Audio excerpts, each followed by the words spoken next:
Fans of the late K-pop star Jonghyun have said their final goodbyes after 3 days of mourning. Grieving fans watched on Thursday as fellow musicians carried the 27-year-old's coffin to a hearse.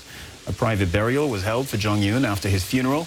The singer of Korean boy band SHINee committed suicide on Monday at an apartment in the South Korean capital. Jeff Benjamin is a senior digital editor at Fuse TV. He joins us now from New York. Jeff, this raises all sorts of questions about the way that stars in K-pop are handled by the big entertainment majors, the people who raise them from the time that they are children into this status of music superstars.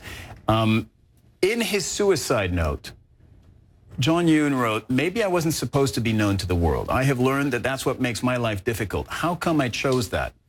So my question is, did K-pop kill Jonghyun?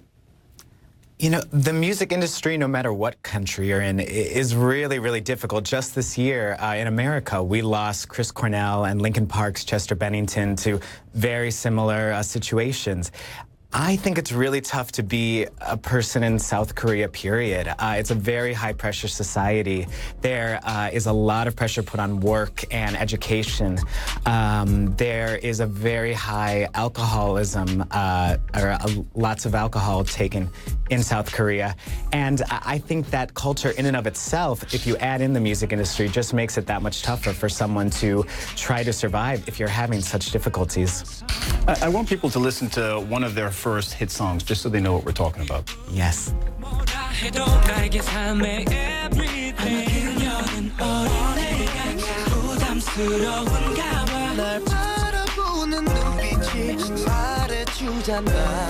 So, Jeff, what in the life of a K-pop star would drive them to depression and possibly to suicide? Because there have been previous suicides in K-pop.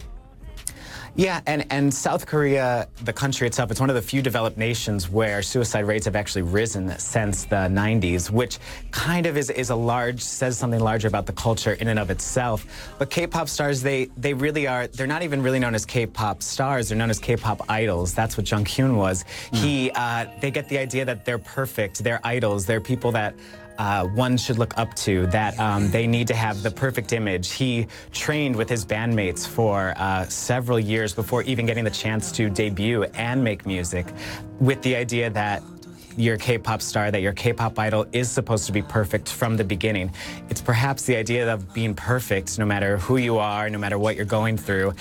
At least when you're on stage, when you're a K-pop idol, you need to be perfect, and those pressures can certainly get to someone, I would think. And especially as they're experiencing that pressure when they're so young, because essentially they're being scouted from a very young age. They're 12, 13, 14, and they're being grown into these commodities, essentially. Tell us about the competition between these aspiring K-pop stars and what the alternative is for those who don't make it as stars.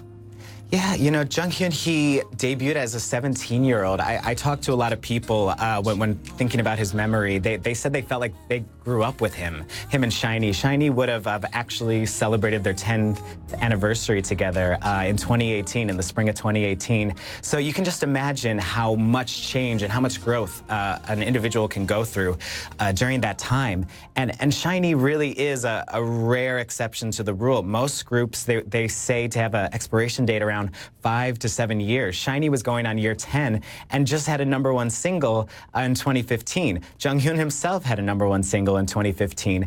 It's a really rare thing that he was able to accomplish because it is such a tough industry where so many groups so many acts are trying to make it, to shine and be able to have the opportunities that SHINee had. They had a U.S. tour. They were just in America earlier this year. It's a really tough industry, and it's a very saturated industry where there are a lot of groups debuting, but not a lot of groups hitting the heights that SHINee and Jonghyun did. Yeah, absolutely, and making it big on the American market is one of the big pressures they face. Jeff Benjamin joining us from Fuse TV. Thank you so much for coming on the show. Thank you. It's an honor.